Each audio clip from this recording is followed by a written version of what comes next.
All right, I'm going to introduce all of our panelists, starting with John Bridges here in the middle. Or, well, middle of the road, but you're at the end. John Bridges was born and reared in Slapout, Alabama. Is that how you say that? Mm-hmm. Okay. Slap poop, slap out. He served as classical musical editor for the Tennessean and was an award-winning columnist and editor for the Nashville scene. He gained a wide following as associate editor for Nostalgia magazine and as etiquette columnist for Traditional Home magazine. John founded Artrageous, the major Nashville Cares fundraiser that raised more than $3 million over its 20 years of existence. He served for 8 years as director of cultural affairs in the office of Metro Bill Purcell, and was the first openly gay man to be employed in a mayor's office. John is the author of How to Be a Gentleman, today's most popular guide to everyday and extraordinary etiquette for the modern man. He recently served in the production team for Aging with Pride, the NBT documentary. John currently serves on the Metro Historical Commission, where he has spearheaded historical markers on Commerce Street commemorating the jungle in Juanitas that we saw a photo of, and an upcoming marker on Franklin Road commemorating Warehouse 28. Speaking of historical markers, I will say we are working on another one as well, on Jackie Shane. And I just want to thank you, Jackie Shane's family, for being here tonight. I appreciate it.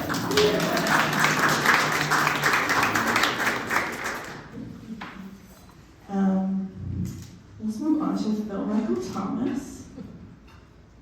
From his own words, Phil Michael Thomas is a dinosaur when it comes to advocating for human rights. From laying the New York streets for ACT UP to continuing the fight in Nashville by serving on the board that eventually opened the first public LGBTQ community facility, known informally as the Center, which is on the door, 703 Berry Road. He stood out being the only face of color, but he persevered. He served on earlier Pride boards, including Nashville Black Pride, and judged pageants for Miss Gay America, Miss Music City, and MAC Productions. Phil also wrote for Church Street Food and Press, a local newspaper for the queer community, in the 2000s, and he authored the novel Panels, based on his trip to the March on Washington, chronicling the lives of people living with AIDS. He has served on boards such as Mamie Davidson, People Branch Theater, Nashville Black Pride, and Nashville PFLAG. His favorite advice is that everyone live their truths.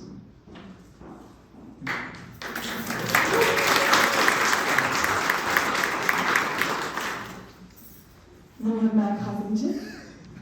Mac Huffington is a staple here in the LGBTQ community. She has been part of the Nashville Pride Board for over 20 years, serving as the board's first Black vice president, as well as the first Black president of Nashville Pride, which is her current position. She has also served as the first chair of Nashville Pride Diversity and Inclusion Committee, as one of Nashville Pride Grand Marshals in the 2019 parade, the original and current coordinator of Nashville Pride pageant and turnabout events, and the current coordinator and the original and current coordinator of the Nashville Pride drag stage. Mac has been a Nashville Black Pride board member for 20 years, along with the coordinator of Sisters United, now called BASU, part of Nashville Black Pride. She currently serves on the board of the following organizations. Get it right. Mac is the most busy person I've ever met in my life.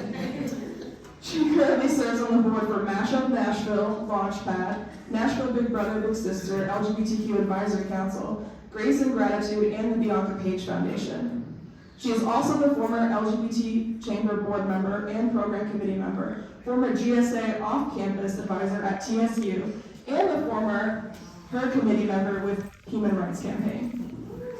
Mac is also the owner of MAC Productions, that hosts 2 pageantry systems in Nashville, celebrating 26 years of the Mr. Esquire Male Impersonator pageant and 16 years of Miss Tennessee Diamond Diva pageant. She has received numerous awards from local and regional organizations for her dedication and service to the LGBTQ community.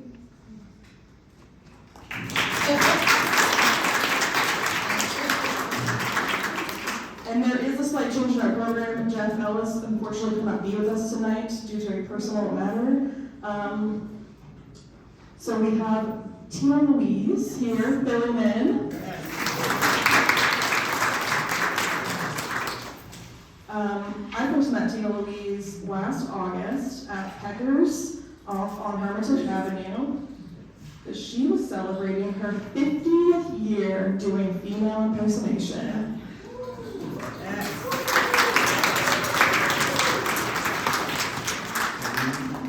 Tina started her female impersonation career in 1972 at the Watchahack Saloon on 2nd Avenue in Nashville.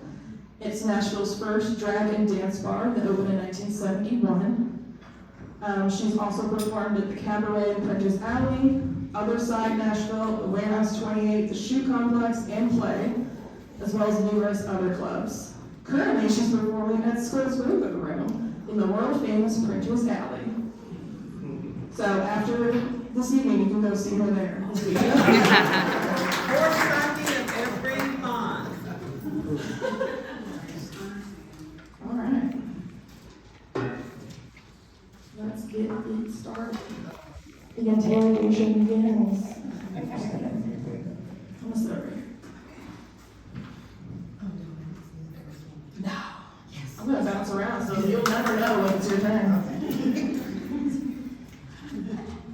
So I thought we should start off with Nashville's first gay bars, which were, yeah, John's gonna need it.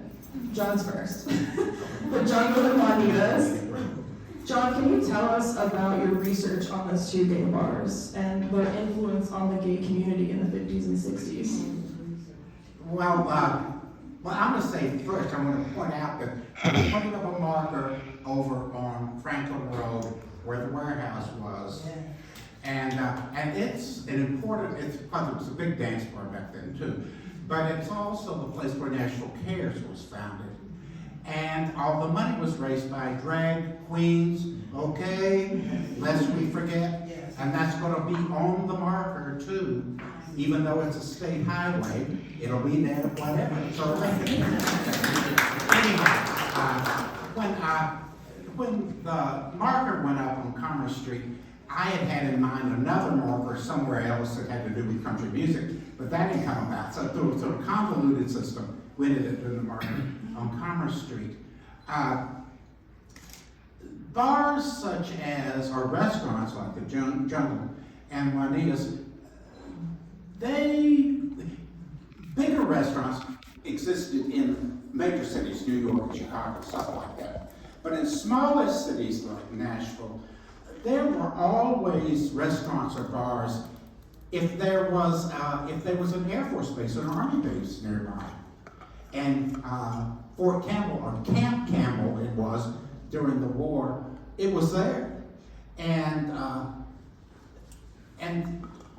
But then during the war, people got on the buses. The bus station was right there. They'd come to town, and guys would.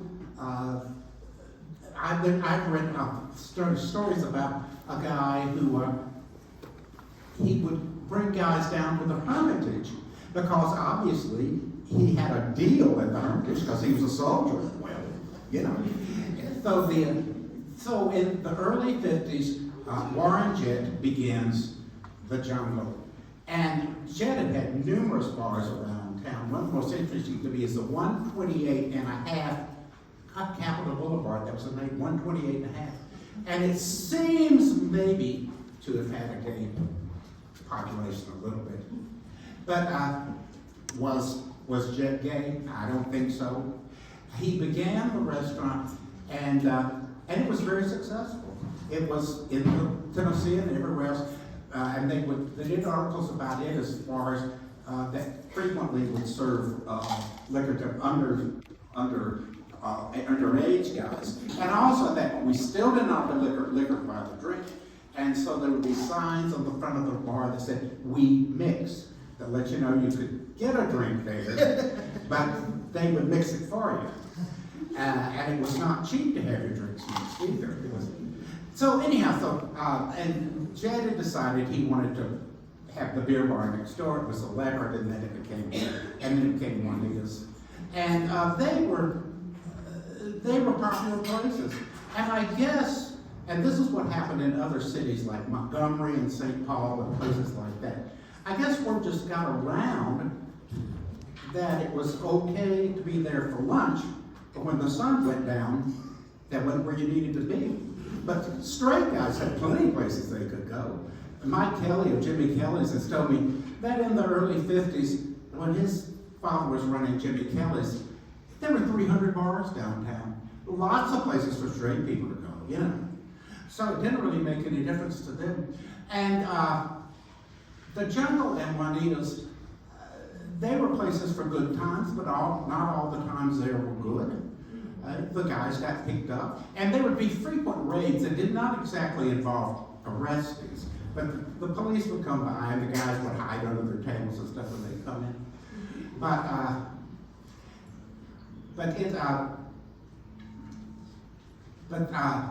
They were popular places, but there were things that weren't so nice going on there.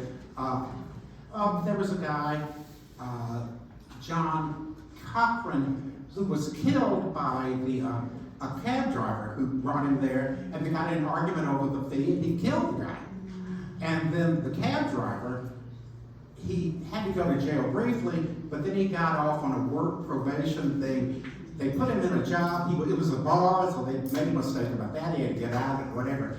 But then also, I know stories from a friend of mine, Philip Gillen, who told me he was picking up soldiers there, and one night he picked up a couple of soldiers, and they raped him with a broomstick. And I said, well, where did you go to the hospital? He said, I couldn't go to the hospital. You know? So that's not a pretty story. But the Jungle in Juanita's, I went to the Jungle maybe twice. I think it was a Jungle. I was way drunk at the store. And so it existed until the early 80s when they were putting up the Renaissance Hotel, and it wasn't against the bars, it was just what happened. And then Juanita's the Jungle moved down to 4th Avenue. You've already put that in your presentation. So that's the story, but it's important, I think, because people needed a place to go, and it was a place they learned they could go and be relatively safe, you know. So that's my story about that. Thank you for sharing that. The other panelists, do you all have any gay or lesbian bars that stick out in your mind that were important to you?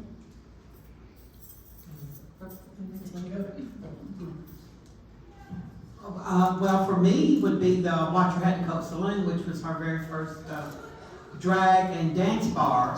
We didn't have bars here where same-sex couples could dance together. And so in '71, when Jerry Peak opened the saloon, the Watch Your Hat and Coat Saloon, we just called it the saloon, you were able to dance with someone of the same sex, which was unusual here in Nashville. That's one of the things that stuck out in my mind, and was one of the first places I ever started performing there. So I would say the saloon for me was probably one of the big bars.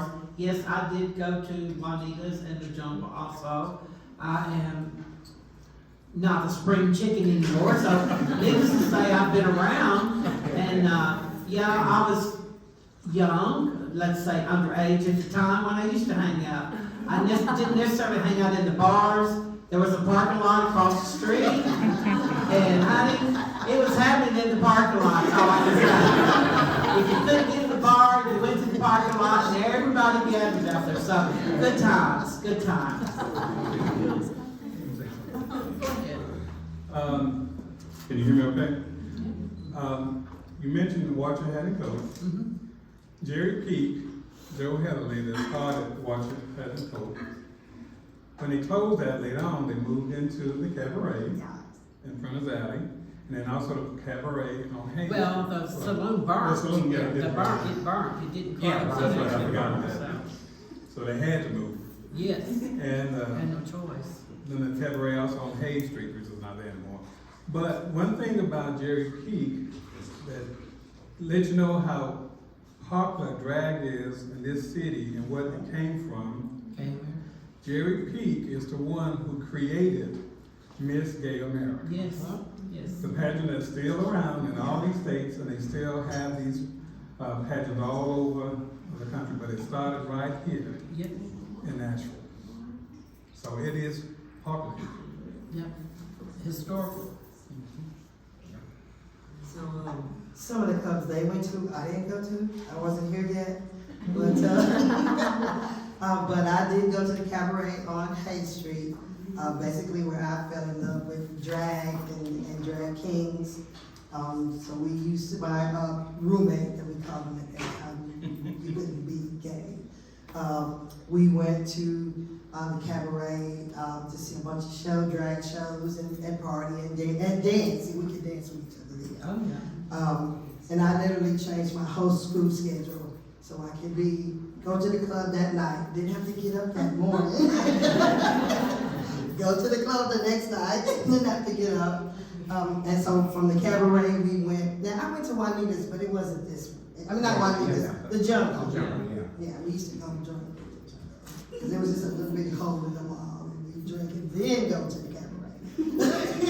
And then for me, the other club would be Connections, because that's where I started my pageantry system at Connections. Connections was the first club that I did my first Mr. Esquire pageant. So we used to party at Connections, and then, like you said, that's where I fell in love with pageants, because it was Miss Gay, that, EOY, Continental, and I mean, like, Nashville used to be a very big pageant town. So as you can tell, we spent a lot of time at the club. I did graduate. A good GPA, but we clubbed and partied. Me and my roommate. I will tell you what the weekly pattern was for us white gay guys.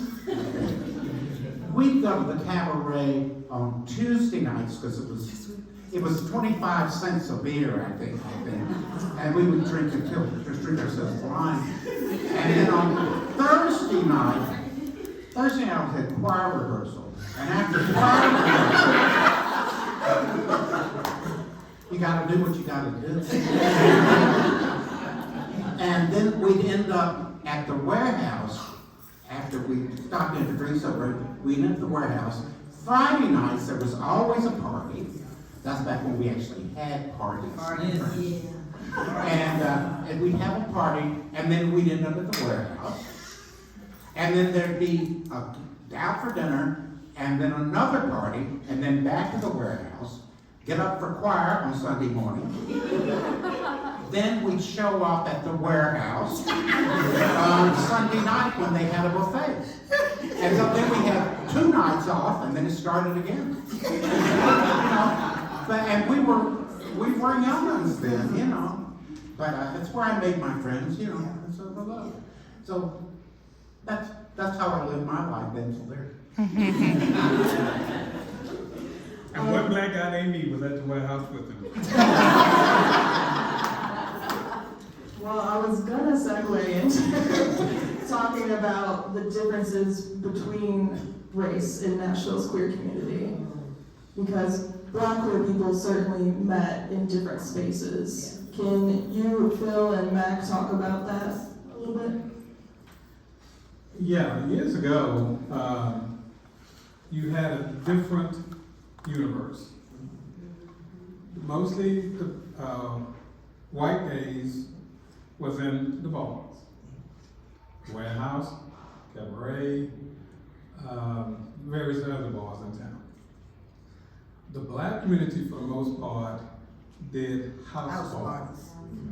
Fabulous. They would stay there, and then some other house parties, I'll go try to get bored, I'm like, no, I don't want to. Anyway, they would, only because I was at that time I was too ambitious. I was not going to be quiet, I was going to make anything. And I'm still, to this day, I'm not going to be quiet. But, because I remember the first time I asked these 2 guys that lived together for quite a while about them being in love. They looked at me like I had smacked them. No, we was roommates. And I'm like, after so many years, you're not a roommate anymore, but okay. So, but yeah, that was a big separation. Now, as I said, I was one of the few black faces that went to the warehouse, and they had balloons galore. They would, Steve Smith and I would have balloons, and they would even print it up, a Warehouse 28.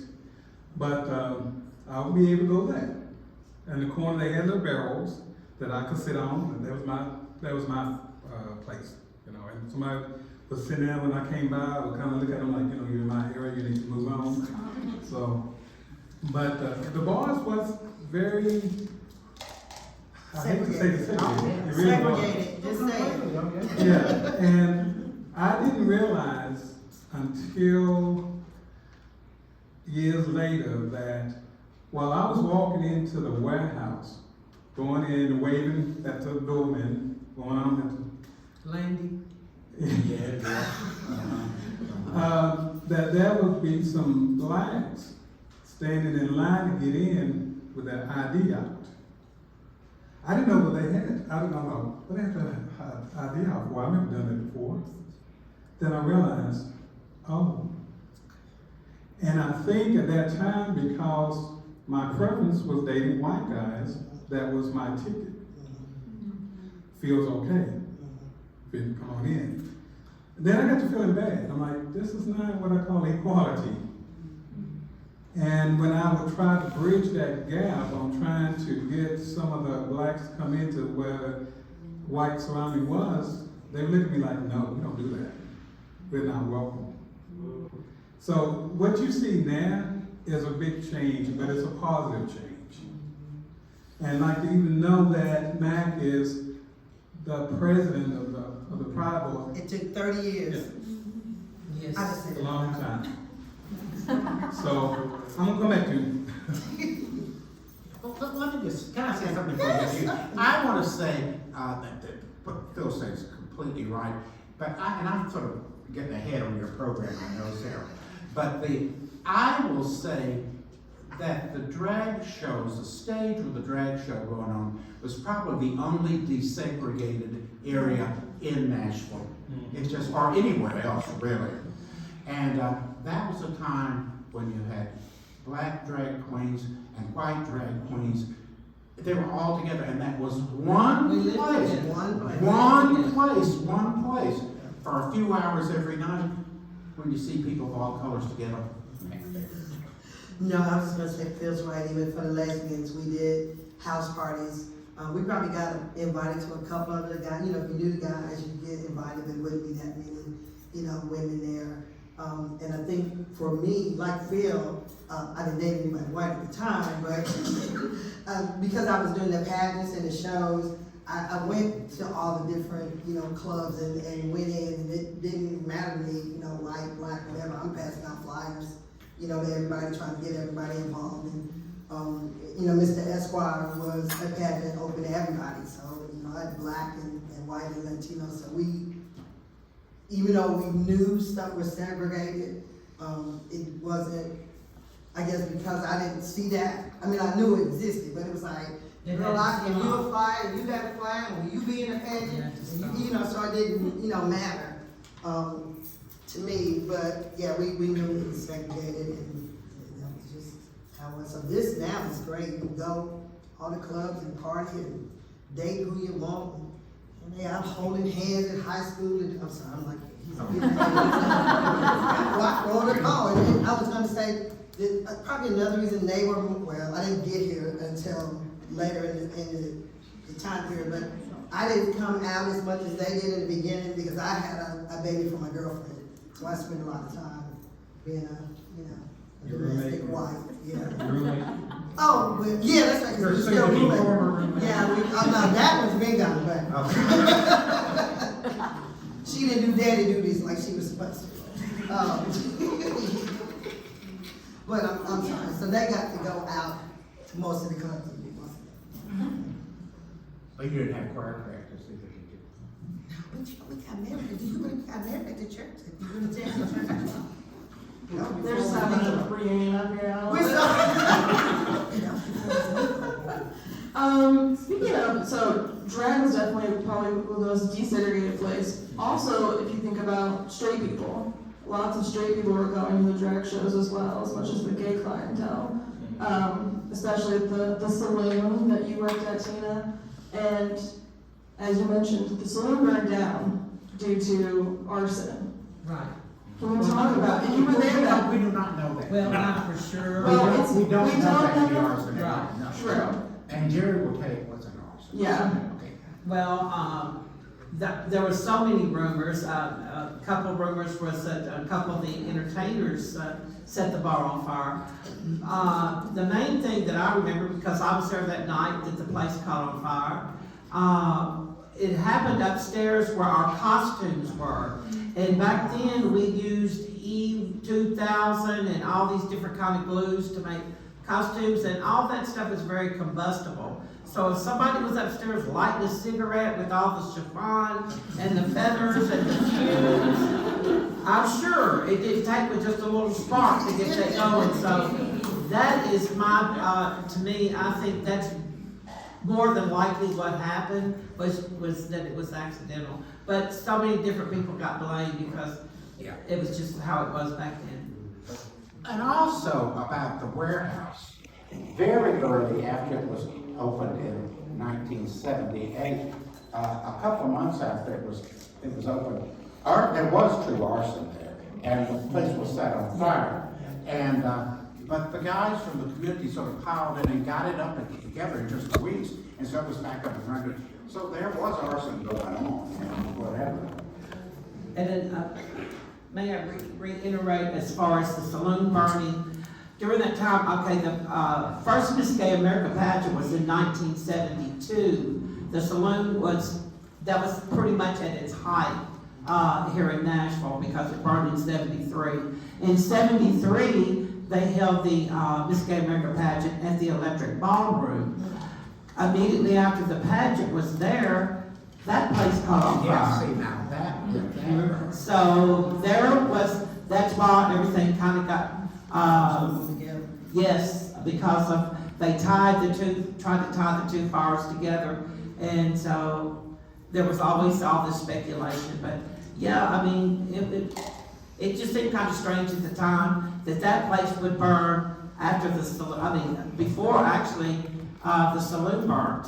It burnt before the saloon, so it was kind of a coincidence type thing going on there. Yeah, and contextually, through other cities in the United States, so above the saloon, the Metropolitan Community Church rented out office space.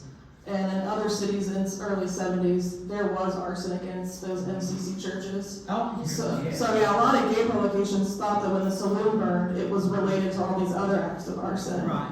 So yeah, it gets muddled a And little it was bit scary. there. It was Yeah. scary. You didn't know to work, to go into a club, not knowing if you were that were going to set on fire while you're on stage, because at the night that the saloon burnt, Charlie Brown, he stayed on stage doing his number until the spotlight was off of it. And that's how professional Charlie Brown is to this day. Show must go on. Yes. Tina, can you talk, so we know that the state is passing anti-drag bill for public drag. Can you talk a little bit about what it was like to be a drag queen back then? I've heard things like you had to have ID cards, and there was a female impersonation statute, so you couldn't be out in the streets. There were city ordinances in the early 70s. Pretty much what we're going through now, the bills they're trying to pass is kind of what they are doing, or what happened 50 years ago. You could get arrested. You had to have so many articles of male clothing on in order to be in drag out and be going back and forth to work. And if you got pulled over and you were in a wig or a dress, you had better have some men's underwear or some long johns or things, men's pants, shoes, in order to counterbalance it, or they would take you to jail. I actually had a friend one time, bless her heart, fabulous entertainer here, she's gone, Regina Ray. They arrested her because they said, "You smell like a bitch, so we're taking you to jail," because he had a women's perfume, and that was it, but he still got arrested. So So she it's was very kind of, tall. And it's kind of going back, the things they're trying to pass now, it's kind of going back 50 years ago, so, I think that's important for everyone to know too, that history sometimes does repeat itself. Yes. I'm gonna switch gears a little bit to talk about a different subject. We're in the Bible Belt here in Nashville, and people might be interested to know that religious organizations actually have quite a significant stance for Nashville's queer community. We talked about the Metropolitan Community Church. That was a gay affirming church that was founded in California in 1968, and they quickly had chapters throughout the country. Nashville got ours in 1972, and it lasted for a couple decades. And they threw some of the first Pride celebrations, and had one of the first community centers called Compton House over by Belmont University. As for the lesbian community, the first Unitarian Universalist Church, which is still today on 1808 Woodmont Boulevard, held many early lesbian dances, And weddings. and I got weddings. married there. Oh, you got I married? got married there. What? I didn't know that. 1986. Still cool. To my girl, witness To on your my roommate. Yeah. She ceased to So, can any of you talk about what has been your experience with religious services in Nashville as a member of the queer community? You don't mind if I take it? Okay. In addition to Unitarian Church, was also Edgehill United Methodist Church, which is the very first reconciling congregation in the state. And they, even to this day, if you walk in there to the big room, they have this banner of a gay flag and this Edgehill Reconciling Congregation. The flag on that banner only comes down for the parade, the Pride Parade, and goes right back up. But years ago, MCC also used to meet in the evening at the church. One of the members of Edgehill actually mortgaged her home to help build the very first MCC buildings. So there's always been a good correlation with the Unitarian Church and Edgehill. We used to always say, if someone's going to jail, look to see if it's going to be Edgehill or if it's going to be Unitarian Church. Somebody's going. But that's why I've always found, I went to several churches, and I had bedside Baptists. After a while, I'm like, I'm not going to tell them because they're not for me, so I'm going to stay home. And I hope you don't mind me jumping a little bit. But back when I started at Nashville Cares, back when it was a smaller place than smaller this place around here, with about 4 or 5 people. Janet Pierce was the executive director. Anyway, I was the counseling coordinator, and I used to go in and I would meet with people in their last stages. And I met these 2 guys, Ed and Al, that would take people into their home and take care of them. Because at that time, I mean, even today, at that time especially, if you came down with AIDS or HIV, your family, your friends, they kicked you out. So you had no one. And you were gone. Yeah. So they allow people to come in to their home and take care of them. And I would go in and meet with them. Then I would go and meet with the caretakers. And they kept on talking about this place, Edgehill. I'm like, oh, I wish to sure. I'm not thinking about no church right now, okay? But eventually, I decided to shut them up. I'm gonna go by that church one day, so at least I know what it looks like. I know they coming. Yeah, I've been by there. Well, somehow I ended up going inside, and I thought, wow, it's not a gay church. It's not a straight church. It's a church where everyone is welcome. If you know anything about it. In fact, the one year that we had a Pride that almost didn't have a Pride, and it was the year they called Open. How many of y'all remember Open? We met up in Edgehill to have that meeting. Open stands for Our Pride Encompasses in Nashville. And that was at the last minute we got this Pride up, and about 4 months, we got it going.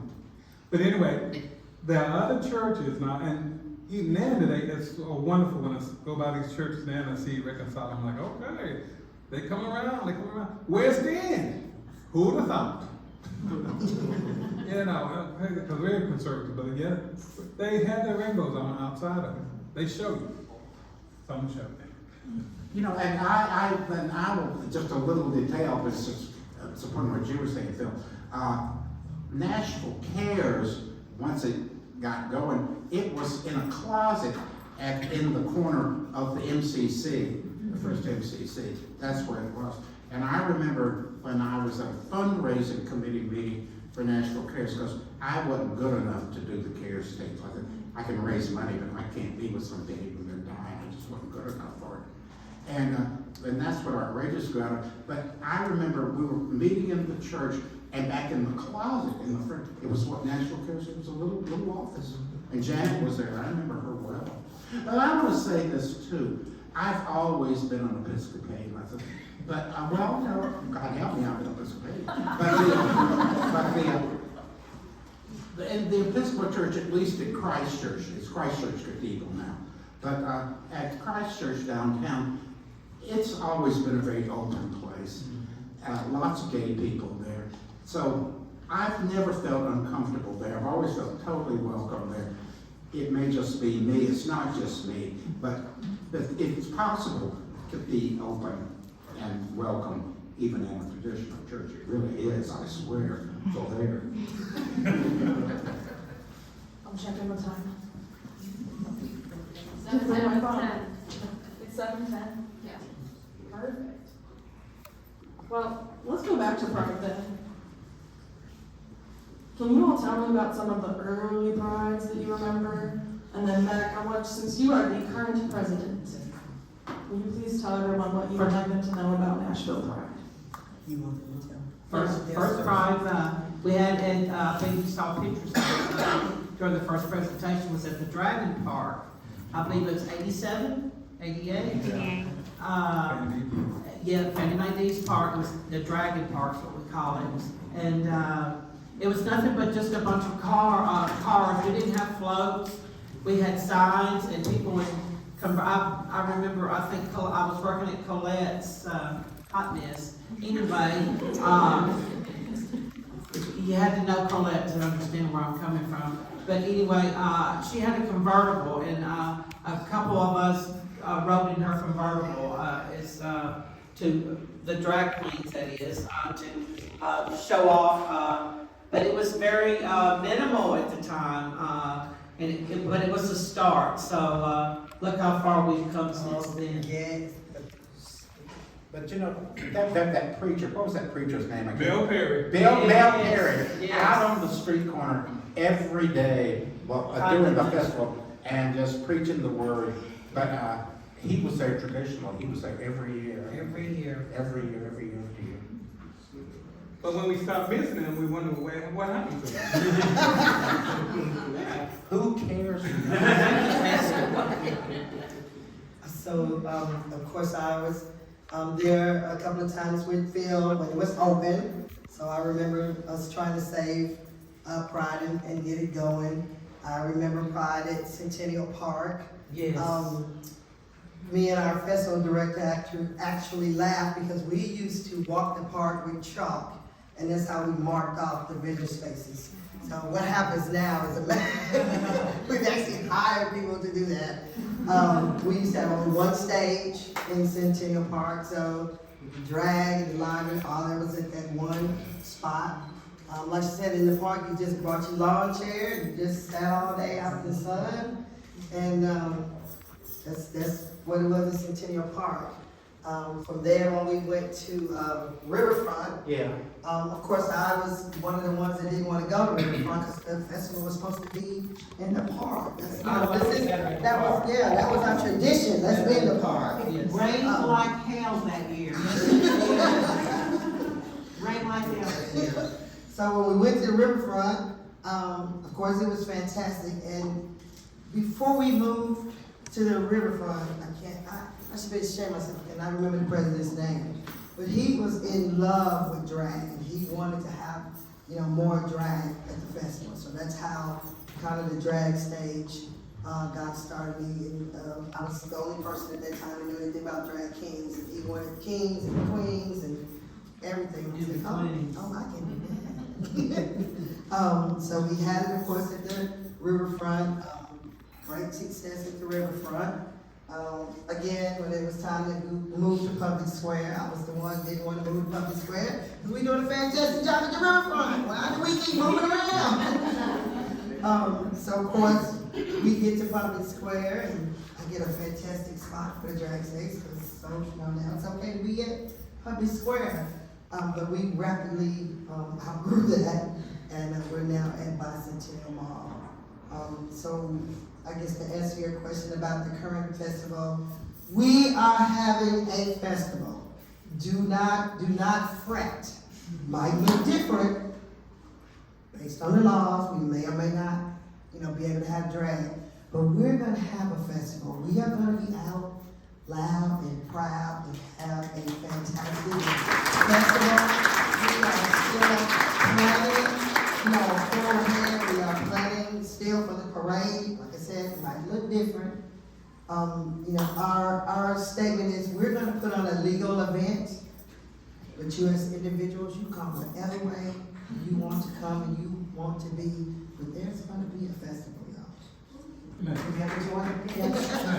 All right.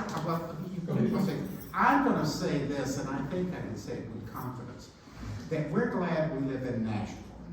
We don't live in Tennessee, we live in Nashville. And we're not about to change no matter what the state wants us to do. But our police are not gonna be out there throwing us out. Right. Okay, they'll be guarding us and guiding us to. I'm just saying that, so I have more confidence about them than anybody could be, at least about pride I have. I'm gonna stop talking to me. Behind me, when I saw this, that you have no idea how much joy that brought me. The Tennessee Gay and Lesbian Alliance. When I first started, I was part of T Gala. T Gala is the mother, father, whoever of Pride. That's how we started. And I started with people like Abby Ribbonfield, Penny Campbell, and a host of others. And I want to say something, I'm also on the board of the center. But I also want to give a shout out to someone who's in this room, Dr. Victoria Harris. She was also on the board of the center.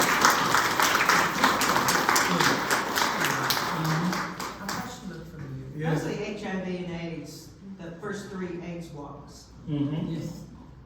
Speaking of that first 3, when Matt Nelson worked at the state, when we first, it wasn't called AIDS Walk, it was called From All Walks.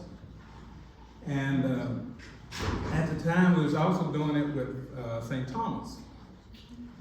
Now, if you know Matt Nelson, Matt Nelson was someone that did not hold back anything. He said what he was going to say. And we was wanting to have places where they even have condoms. Well, St. Thomas was like, we don't know about that now. And here we are in the boardroom at St. Thomas with John Tigner, the president.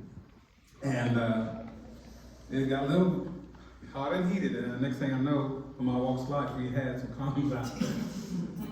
But a lot of history. When I look out and I see all these young faces. Young faces. It is such a beautiful relief to see that we did something. We made it possible. When we, like I said, and Dr. Victoria Harris can tell you how the center used to operate on that too. She was a pivotal place like that.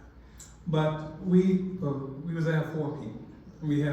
So thank you. Each of you need to have applause for yourself for being here. Thank you so much. I'm gonna shut up now. I think I'm gonna turn it over now to audience questions, and I'll come to you with the mic, and you all keep this mic over here. Okay. Raise your hand. And some of us aren't shamed, so y'all can ask Yeah, you anything. can ask anything. Well, that's like John left. Yeah. He knew it was Q&A time. First of all, thank you all for putting this on, and for just spending the time and coming out, because obviously it's not a very safe time right now. So this means a lot to me and probably everybody here. My question is kind kind of twofold, but one is what have you learned, and this could be for anybody in the room too, but who's been around for decades. What have you learned from being visible and being an advocate and such in this state and in this city for so many years? What's kind of some of the themes that you've learned? And then similarly, I hope this wasn't come across bad, but a lot of it can be easy to leave and go somewhere that's more accepting. So also, what has kept you here, doing this work and paving the way for us? For me, actually, it's the people that I know that are still here. In the kind of business I'm in, it's not easy. It's hard being an entertainer, but it's something I love to do, and I always use that as entertaining as my platform to help raise money for whatever cause it was in the community, mainly with HIV and AIDS people, the center, just different community organizations that needed money or needed help, individual people that needed the help. We would do fundraisers just to help them for some of their last wishes. A couple, one person in particular wanted a car before they died. They just had months to live. We did a thing at the jungle, I believe, and raised some money for them so they could have a car. That was one of their last wishes. That's just one of the examples of things. But getting to your point, it's just the people that are still here that remember or appreciate what the ones that came before in the past, and maybe giving them some recognition. I'm starting to reap those rewards now at 50-something years later, and I'm proud of that. So that's all.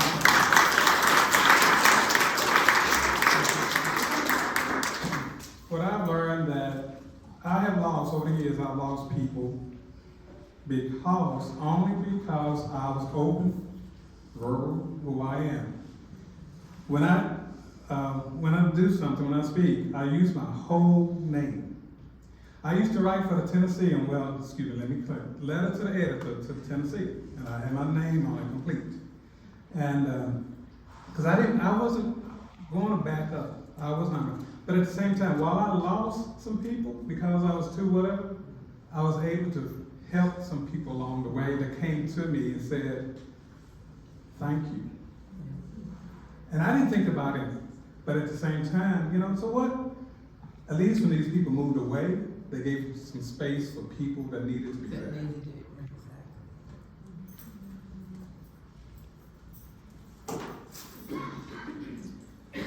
So I moved here from Chicago to go to school, basically because Nashville was the first school that gave more money on scholarship because I was poor. But I stayed because when I found hey folks, I was happy. I knew I couldn't do it in Chicago, and just when I found Pride, I just fell in love with helping and doing and everything that Pride represents. And they'll, especially Phil, they'll tell you, if you know me, I just love doing it. I don't think about that it's advocacy or whether I love doing it. And my partner will tell you, you can call it some certain time, and I'll be like, I'm not doing nothing else. I'm done. Somebody will call and be like, oh yeah, I'm gonna do so. And my partner will be like, are you doing something else? I'll call it back. Yeah, I'm gonna do it. But yeah, I just still, after all these years, still enjoy it. So is that all to the question? Okay. Joe, you want to say something? I don't think you might have missed the question. What? That you Why do you still do what you do? I think that's the Have you learned anything from it? Oh, have you learned anything from it? What did I learn from what? For being outspoken, for being you. Oh, about me? I didn't know. Well, I don't know. I've always been very fortunate. Every job I've had in my life, except when I worked at the Spencer Youth Center out in Geraldton, working with, trouble kids indeed. Every job I've had has been one in which I've very fortunately been able to be totally openly gay. Oh my God, I love it out. Well, so I guess except for going to school at Lipscomb. I got through that pretty difficultly. But I've always been very fortunate job-wise. I guess maybe because I haven't been ashamed to be who I am. I don't know why not, but I just haven't been. And I worked for the State Arts Commission, and then I went to the Tennessean, which was not necessarily the most gay welcoming place in the world. But I really think I can say it was probably the first openly gay reporter they had there. And my editor, Gene White, didn't know quite how to deal with me. But then I ended up at the scene. We started the scene, and Bruce Dobie knew me from the Tennessee, and he knew who I was. And I was there for 10 years. And then Purcell came to me because he knew I knew how to raise money. It's amazing he wanted to hire a gay guy. I said, it really wasn't. He wanted me. He didn't care if I was gay. And I took him to gay bars. We took him to the World's End, where they had World's End. And it's just amazing. Purcell and I had lunch this last week, and we were just calling that night when he came in. It wasn't so much that his jaw dropped, but everybody else's jaw dropped, that here was a guy running for mayor, and there he was. And so I don't know, I've always been able to be out, and I'm very direct. You don't try to get in my way. So, I don't know, this is how I am. Is that what I'm supposed to answer? But I'm serious, y'all, I've never been out of that job. Really? Yes. Well, I just, well, you know, if you just sort of have no real profession, but, no, it's, I don't know, but, I came out to my parents, shortly after I came out to my parents. Well, my mother was dead, but I came out to my father, and that didn't go all that well, but he got over it too. Because I came out for me, I didn't come out for him. So, I don't know. That's a story of my life. I was just gonna say before you said that, how about the World's End? Anybody remember? The World's End? Oh my God. Yes. But here's one more. How about Ralph's? Oh, Yes. The first really women's bar we And had. I recommend to Sarah and Jessica, I know not everything can be on the tour, but I think World's End, it was just, it was truly a community center for us in so many ways. But don't redo your tour just for us. And the other side, Oh, yeah. which was another prominent bar, was just around the corner from Ralph's. So Ralph's and the other side had a really good connection. I mean, you went from one bar to the other. You just walked up the street around the corner, and boom, there you are. Fun times, good times. I'm not sure the other side is not on the tour there. It's at 5th and Lee, between 4th and 5th. So it was originally on the tour because it was one of the few places that was still standing and looked exactly as it had in 1970s. Right. And then we did a test of the tour last fall, blasting our Taylor Swift, I think they're getting rid of it. And we pulled up and I was like, are we in the right spot? Where is it? It's gone. It's a parking lot now. Yeah. Oh, no. Yeah. And I may have shed a tear in the parking lot. So it was originally on the tour, but we took it off because it kind of made a weird route, so we just took it off. There's a lot of bars that are just parking lots right now. Yeah. That used to be, I mean, a lot of smaller bars. And lots of those bars were there a year, Yeah. 2 years, 15 minutes, It just came and went. I can remember the Leather Bar that was over on the other side of the river. It was over on the Steiner Ward, the Steiner Lift, thank you, on that property. And then, and it was there a couple of years. And there was a cowboy bar down on Church Street. There was a cowboy, a crazy cowboy. Yeah. On Franklin Road.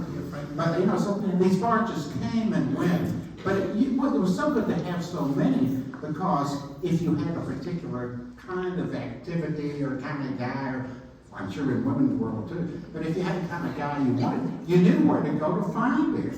And it was fun. You didn't just have to see people talking on their cell phones. It was called bar hopping. Bar hopping, and you Bar could, hopping. and you could bar hop. Bar to bar. Oh, I want to say something about that. Oh, speaking of bars, there was a bar on 8th Avenue, right beside, there was a statue one time of Billy Graham at the convention center, whatever that place is. Right beside there was a gay bar. And they also had a restaurant. The funniest part I used to think about it was, a lot of time during the daytime, some of those people from that convention, Baptist Convention Center, would go over there and eat. And I'm thinking, You mean them down on like Fourth? right across from Hume Fall, on that. Gaslight. The Gaslight Lounge. Oh, gaslight. Oh, yeah. Yeah. It's now the standard. Yes. Yes, man. And I was laughing, yeah, they don't have no idea this is a gay bar. No, it wasn't gay at the time, but it was gay staff anyway. Well, it was a restaurant in the front, but in the back, there was this sort of party and gay room space. Oh, yeah. It was dark back there, but yeah. Some like that. Those were fun times. Anyone else have any questions? Hello. Y'all mentioned the young faces, and I just want to know, what is a piece of advice that you have for the young faces in the room? Be yourself. Yes. And let Be yourself. no one stop. And love yourself and love yourself. Yeah, and I say, It's the main thing. yeah, be yourself, love yourself, all of that. But you gotta stay politically involved. We cannot give it up. You know, everybody thought we were so lucky with the same-sex marriage thing. I told you it was gonna happen, and it's happening again. You just got to stay out in front. That's what you have to do. Young'uns, it ain't over. We've been through it, and we're gonna go through it again. It just is. Over and over. You've just got to keep on top of it. Be happy, be full of yourself, but just keep going, please. And be positive. Be positive Be too. positive, yeah. Yes. I was gonna say, definitely be yourself, because it's, like I said, I spent a lot of time in the closet, and it's very uncomfortable. It's hard to keep up with, you know, I guess the stories. So yeah, I mean, you're young and energetic, and things have changed over the years. So continue to be yourself. Don't let anybody stop you, because it's difficult and it's very fearful. Like I said, I've really never worked anywhere where I was out, and so when you get laid off and COVID stuff happens and you got to start all over, it's that fear. You walk in there, oh my God, who's gonna know that? No way, who's gonna know I'm gay? But if I can take 2 seconds to give you a quick story, like I said, never been out. So Channel 4 called me one time for an interview. And at that moment I realized, oh my God, this is like straight TV. Because I've been interviewed like on a gay paper and a gay station and all this stuff. And so I said, okay. And the lady called and I was like, I'm not gonna do it. Like I'm gonna be on TV, people gonna, know I'm gay. And so I finally said, And why would that be, may I? So I finally said, okay, I'm gonna do it. I do the interview. All night long, I'm like, okay, work, I'm ready for work, I can handle this, I don't care if nobody talk to me, everything. Y'all, I walk in the door like this. I'm ready for battle, do you hear me? I'm ready to argue, to fuss, and say, yes, I'm gay, all that stuff. Nobody said a damn word. 100 people at work. Then I got mad. You bitches don't watch TV. So I need to go to a little Chinese place and eat. So I go over to the Chinese place. The Chinese lady says, I see you on TV. I don't know what you're talking about, but I see you on TV. So, I'm still in it. And Mac, I want to say too, that while we're talking about, facing up to the dangers, I think we have to remember that the people out there love us just the way we are. The majority of the people agree with us, they don't agree with the Yes. state assembly. And so we just have to remember that you gotta have self-confidence, that's Yes. what you gotta do. That's where my things over there. Any other questions? I was thinking, this one club, that was left out, we stayed open, for a while. I managed the 19th hole, it was on Clarksville Highway. Girl, this was that hole in the wall, and that's where I got good memory. That's where I met my spouse. Only problem we had, there were a lot of wives coming to get their husbands out there. Yeah. But we stayed open, for many, many years. We closed due to murder, domestic relationship. Yeah. And I was- She's one of my invitations. I was standing right there when the girl got shot. Yeah. Real traumatic, we closed that night. Yeah. She was getting ready to start performing for me. I just talked to her on the phone. Yeah.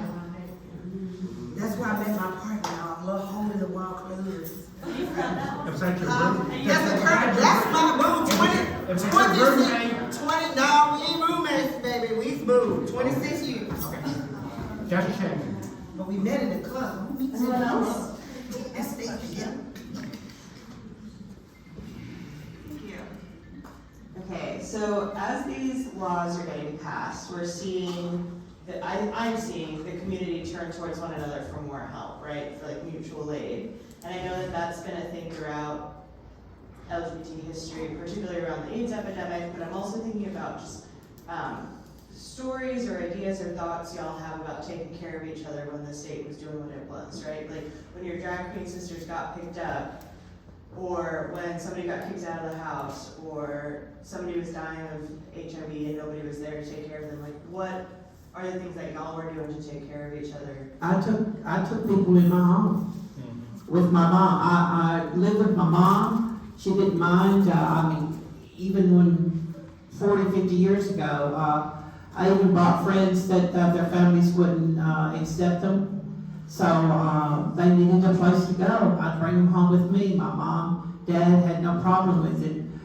Didn't matter if they were black or white. When, like I said, I've been around for quite a while. When I first started doing drag or cross-dressing, I went to the black community. I went out in North Nashville. That's where I used to have a lot of black friends. That community was more accepting of the queens than, because I was so young at the time, and I grew up in the projects across the river over on Shelby Avenue. So I was used to that. I didn't know what this black and white thing was. I got sent home from Montgomery, Alabama, one time for riding a bicycle with a black friend of mine. They sent me home on a bus because I was out riding a bicycle with a black friend. So the color thing never was a problem with me. I've always had black roommates. It just, it was just natural. And by taking someone in that needed the help, and so we have to keep that going. You see someone that needs your help, reach out to them, bring them in, do whatever you can for them, as long as they're not taking advantage of it, because there are those that will take advantage of a situation as well. So in your heart, you know who you want to help and what it's for. So. Can I add something? Oh. You know, when you think about family, it does not always have to be blood. Right. A lot of times, people that you will meet in your new journey will become your family. You need to find out that support system. When you're feeling down, they can be there for you. When they're feeling down, you can be there for them.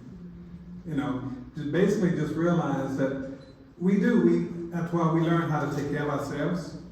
We don't rely on it, but we have to make sure that we are not, we have to build, make sure that everybody knows boundaries so people don't use you, don't take advantage of you. But at the same time, you may have to sort of change the makeup of your family and find out that the people around you that give you love, that love you unconditional, can be your new family. Right. That's part of self-love. Yeah. Okay, don't stay in an abusive relationship. Don't stay in an abusive family. Find some people that share your same beliefs, the same feelings you have. Phil, I'm gonna tell y'all a story though about something that has happened to me recently. And it just goes to show that we have to keep caring for people even though we don't know it. A friend of mine, Leonard Sanford, who was a decorator here in town, a very successful decorator at Percy Cohen and Bradford's and all those places. Leonard turned up homeless a year ago on the sidewalks over in Billmead. And I ran into him at Publix all the time. And finally, a friend of mine, Joe Rowland, said, you need to go check on Leonard. And so I tracked Leonard down. He was having a cup of coffee at the McDonald's over next to the Parthenon. I got him to room in the inn. He didn't like being there. He left. He came, he left, he came, he left. And 2 weeks ago, on Tuesday, they called me and told me he died. He had no family. He had a sister, but we had to have permission for her even to cremate him. They were going to put him in a pauper's graveyard up in North Nashville. Okay? Luckily, they knew I knew him, and we just can't stop looking out for people. We just can't. And because lots of times, gay people, older gay people, maybe you people too, lots of times we don't have any family left. We have to have our adopted families, but our real families sometimes don't want us at all. That's just what I'm saying too. So And just kind of to answer the question, I was gonna say, I've got probably like 20 drag kids from exactly what you said, what they're saying. Their parents turned against them. We brought them in our family.